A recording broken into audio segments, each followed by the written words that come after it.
그럼 먼저 간밤 꼭 짚고 넘어가야 할 뉴스와 지표들 저희와 함께 빠르게 정리하고 가보시겠습니다.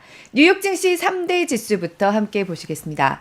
네, 뉴욕 증시 3대 지수 크리스마스 이후 열린 올해 마지막 주의 첫 번째 장에서 또 일제히 올랐습니다. 특히 S&P 500은 간밤 상승으로 지난해 1월에 기록한 역대 최고치인 4,796선에 다시 바짝 다가서 있습니다. 22포인트 차이밖에 나지 않습니다. 나스닥도 81.6포인트 뛰면서 15,000선을 보시는 것처럼 다시 회복했고요. 다우는 37,545.33까지 올라서 장을 마쳤습니다. 전통적인 의미에서의 산타랠리는 연말의 마지막 5거래일 그리고 연초의 2거래일, 2개 거래일까지 주가가 오르는 걸 뜻합니다.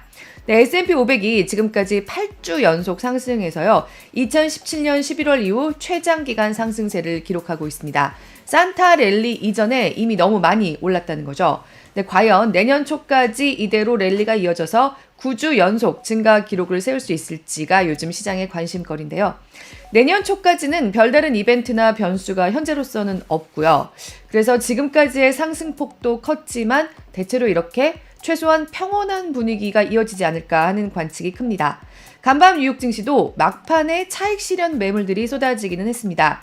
그래서 상승폭을 줄이면서도 상승세 자체는 유지하는 모습을 보였는데 이 정도의 분위기가 좀 이어질 수 있을 거란 전망이 큰 겁니다. 내년 금리 인하에 대한 기대가 역시 이 같은 산타랠리의 중심에 있다고 볼 수 있는데요.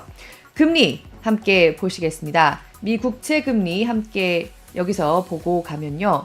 금리도 보시는 것처럼 큰 폭의 변동이 없습니다.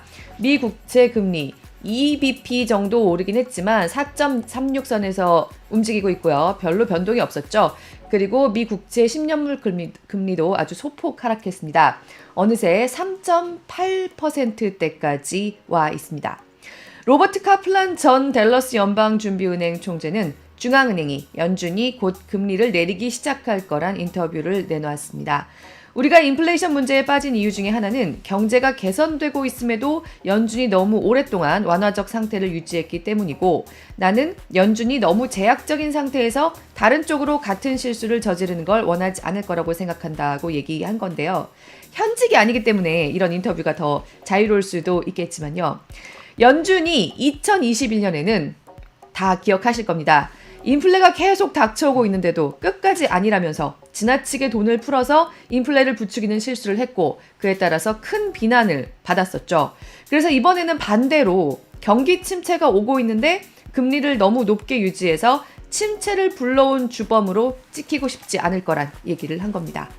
하지만 침체가 오고 있다고 하기에는 지금 금리를 조기에 인하하기에는 미국의 경기가 너무 강하다는 사인이 곳곳에서 여전히 나오고 있기는 합니다. 집값 상승률이 계속해서 높아지고 있고요. 미 연방주택금융청이 발표한 10월의 주택가격지수는 역대 최고 수준입니다. 그리고 크리스마스와 이에 앞서 추수감사절 기간, 그러니까 11월, 12월에 미국의 명목 소비가 1년 전의 같은 기간보다 3.1% 늘었다는 분석도 나왔습니다. 민간업체 마스터카드의 집계입니다. 그러면 물가를 감안한다고 해도 명목 소비니까요. 물가를 감안한다고 해도 지난해보다 소비량 자체가 소폭 늘었다는 얘기가 됩니다. 이렇게 미국의 경기가 상당히 견조한 모습을 보이고 있다는 지표들이 여러 나오고 있는데 그렇다고 해도 조기에 금리를 인하해야 미국이 경기 침체를 피할 수 있을지 이게 죄송합니다. 이게 또 최근의 시장의 가장 핵심적인 주목할 부분이라고 할 수 있겠습니다. 그럼 핀비즈맵 가서 증시 상황 좀 더 상세히 보시겠습니다. 네, 보시는 S&P 500 핀비즈맵 보시면 11개 업종, 대부분의 종목들이 올랐지만 색은 좀 칙칙한 편이죠. 네, 상승작이었지만 상승폭은 제한됐을 때 이런 약간 칙칙한 초록색이 대체로 나온다고 할 수 있는데요. 여기서 벽돌색에 가까운 애플, 소폭 빠졌습니다.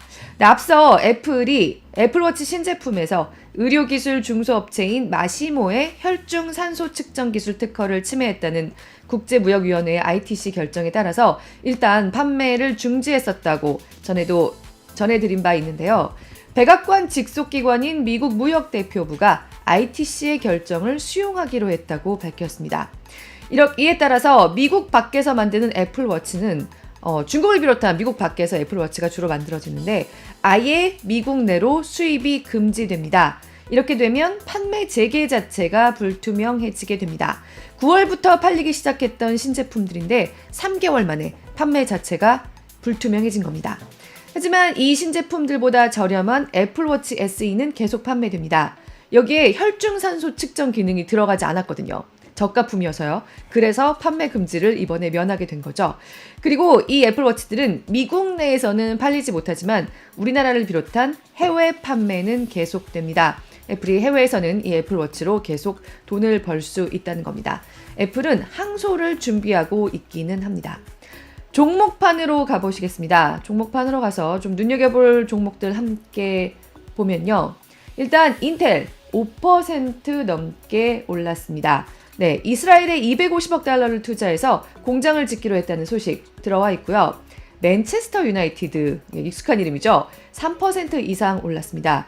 영국의 거부인 짐 래드클리프가 지분 25%, 4분의 1을 인수하기로 하면서 3% 이상 오르는 모습을 보였습니다.